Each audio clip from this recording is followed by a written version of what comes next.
Bom dia, amados irmãos e amigos, sejam todos muito bem-vindos a mais uma aula de Escola Dominical.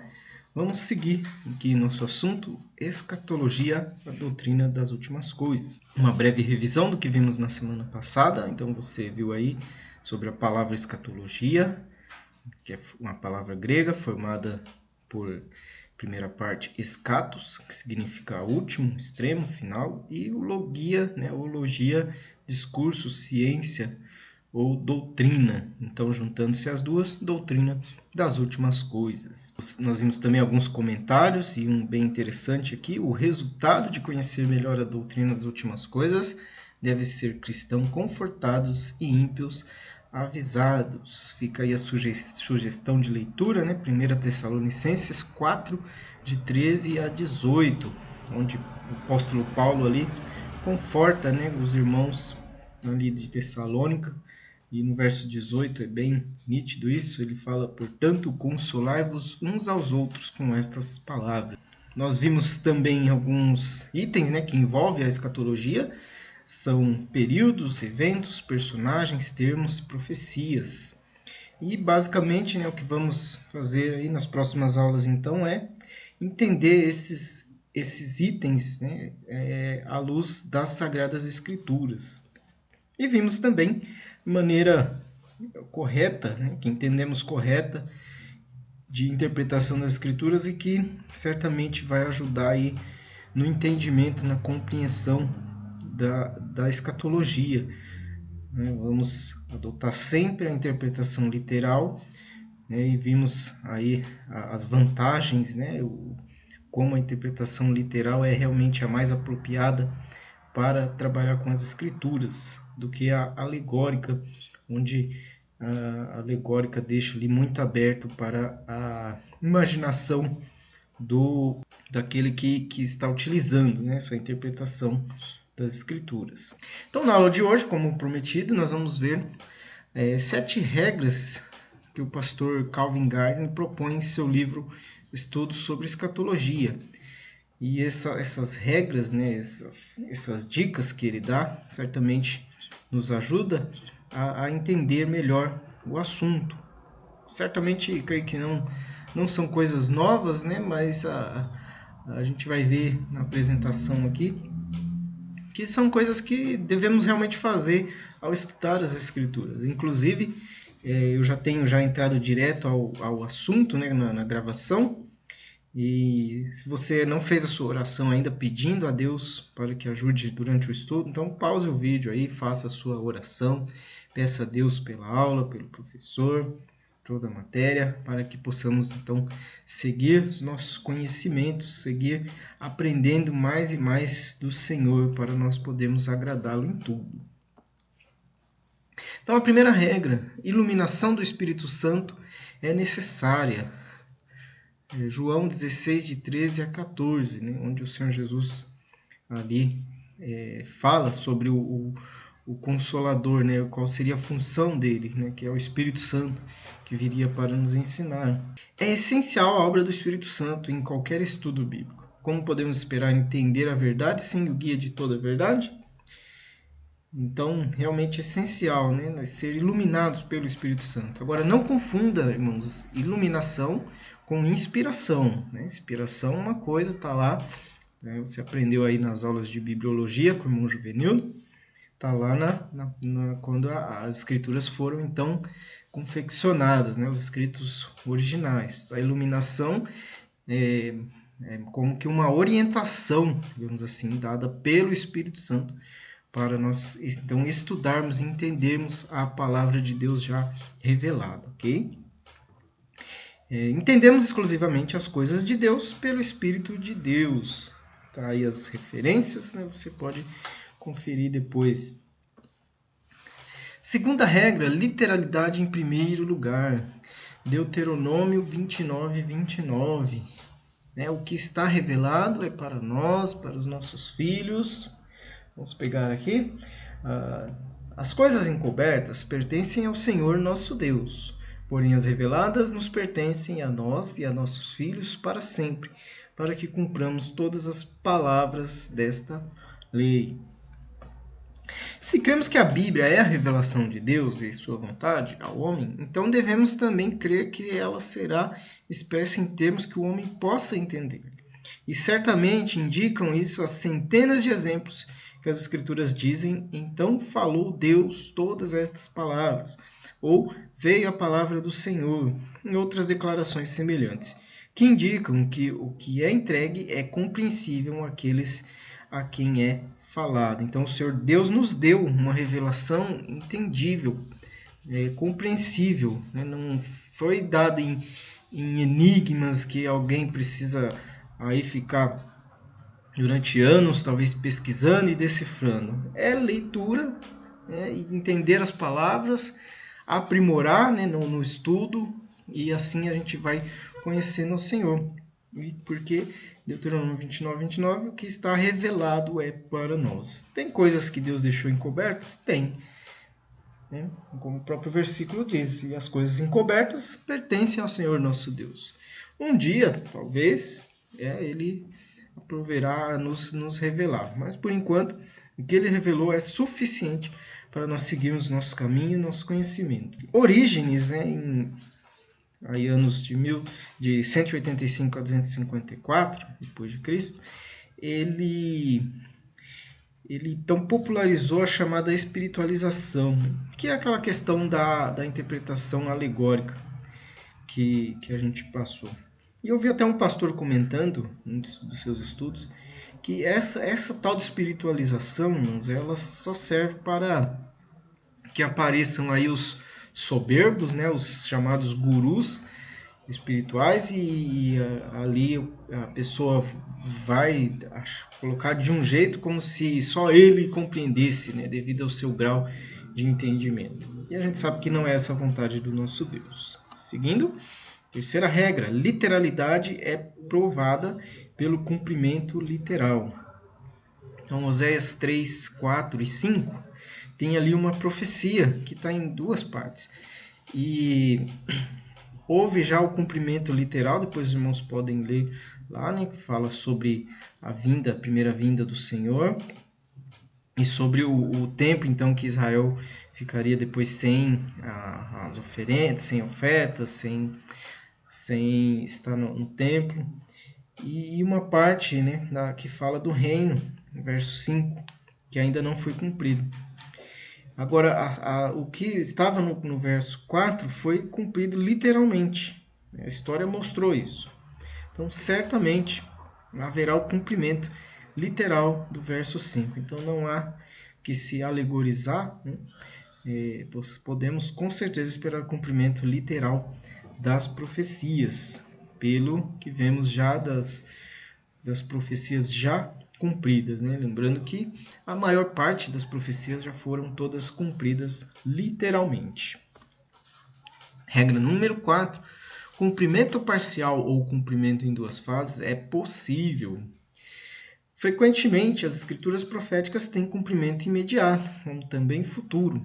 A declaração do anjo em Lucas 1, 31 e 33 exemplifica isso. Vamos ler esta referência, irmãos? Fala lá sobre a profecia sobre o nascimento de Jesus. Né? Deixa eu abrir aqui.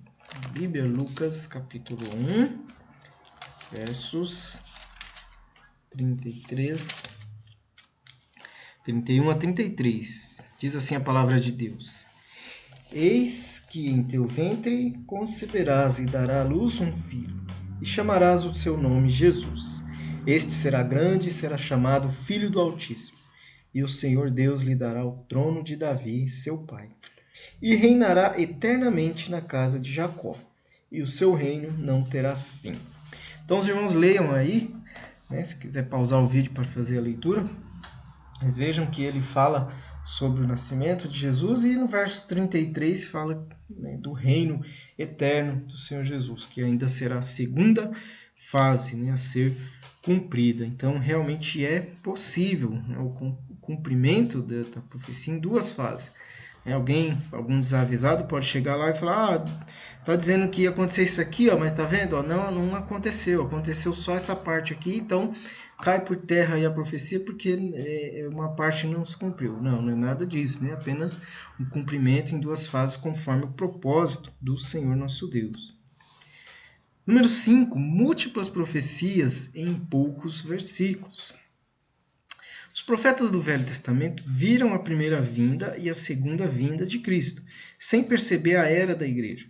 Portanto, o fato de dois eventos estarem profetizados um após o outro não pede o cumprimento sucessivo e imediato dos dois. Um exemplo é aqui Miqueias 5, 2 e 4, onde ele faz ali uma profecia e dá a entender que será cumprida consecutivamente. Mas, como já vimos, né, anteriormente, é possível que seja cumprido em duas partes. E aqui os profetas não tinham ainda o entendimento, não havia sido revelado a eles, né, a igreja, a era da igreja. Diz lá em Miqueias 5, 2 até o 4. E tu, Belém Efrata, posto que pequeno entre os milhares de Judá, de ti me sairá o que governará Israel, e cujas saídas são desde os tempos antigos, desde os dias da eternidade. Portanto, os entregará até o tempo em que a que está de parto tiver dado a luz. Então o restante de seus irmãos voltará aos filhos de Israel. E ele permanecerá e apacentará o povo na força do Senhor, na excelência do nome do Senhor seu Deus. E eles permanecerão, porque agora será engrandecido até aos fins da terra. Então a profecia aí, né, sobre Israel, e não foi revelado ali pelo profeta que haveria então essa vamos dizer, pausa com Israel, para assim depois do tempo da igreja, da era da igreja, o Senhor Jesus retomar o seu plano com Israel. Seguindo, número 6, a época da igreja neotestamentária era um mistério para os do Velho Testamento. Então, complementando, né, o que foi dito no item 5, o mistério da igreja, né, para os profetas do Velho Testamento. Reconhecendo esse fato, entendemos que a igreja do Novo Testamento não é uma continuação do tempo ou da nação de Israel, são entidades distintas e separadas. Efésios 3, de 9 a 11. Vamos ler lá, Efésios capítulo 3, versos de 9 a 11. E demonstrar a todos qual seja a comunhão do mistério que desde os séculos esteve oculto em Deus, que tudo criou por meio de Jesus Cristo, para que agora, pela Igreja, a multiforme sabedoria de Deus seja conhecida dos principados, potestades nos céus, segundo o eterno propósito que fez em Cristo Jesus, nosso Senhor, no qual temos ousadia e acesso com confiança pela nossa fé nele. Então, o apóstolo Paulo aqui realmente esclarecendo, né, sobre o mistério da igreja, que era para os profetas do Velho Testamento, que não receberam, né, a revelação do tempo da igreja. Então, isso nos faz, devemos compreender isso, porque alguns falam que a igreja tomou o lugar de Israel ou foi colocada no lugar de Israel. Não, cada um tem o seu papel, sua função, conforme determinado pelo Senhor, conforme o propósito do Senhor nosso Deus. Israel é Israel, o Senhor vai retomar o seu plano com Israel. E igreja é igreja, e Deus tem também o plano para a igreja. Serão todos salvos, estarão todos com o Senhor um dia, mas existem essas entidades distintas, né? E um não toma o lugar do outro, segundo aí as escrituras. Poderá haver israelitas na igreja? Sim, com certeza. Temos muitos judeus aí salvos, né? Convertidos, que certamente serão arrebatados por ocasião do arrebatamento. Ok? Número 7. Cristo é o espírito de profecia. Olha Apocalipse 19, 10. Né? Porque o testemunho de Cristo é o espírito da profecia. Então, todas as profecias na palavra de Deus, cumpridas ou não, apontam de alguma forma a Jesus Cristo. Portanto, qualquer interpretação das profecias escatológicas que não prioriza ou engrandece a glória e soberania de Jesus Cristo deve ser ignorada. Então, todas as profecias vão, de alguma forma, apontar para o Senhor Jesus Cristo. E se alguém vem com alguma revelação, alguma coisa que ignora o Senhor Jesus Cristo, né, que se desvia do Senhor Jesus Cristo ou de alguma forma despreza, né, a obra de Cristo, então essa profecia certamente foi inventada ou distorcida, não deve ter a nossa atenção, né? E certamente toda a Escritura vai direcionar para o Senhor Jesus Cristo. Bom, então foram essas aí 7 regrinhas básicas. Eu peço que os irmãos revisem bem, tenham isso em mente. É a nossa última aula, então, de preparação para entrarmos nos assuntos escatológicos.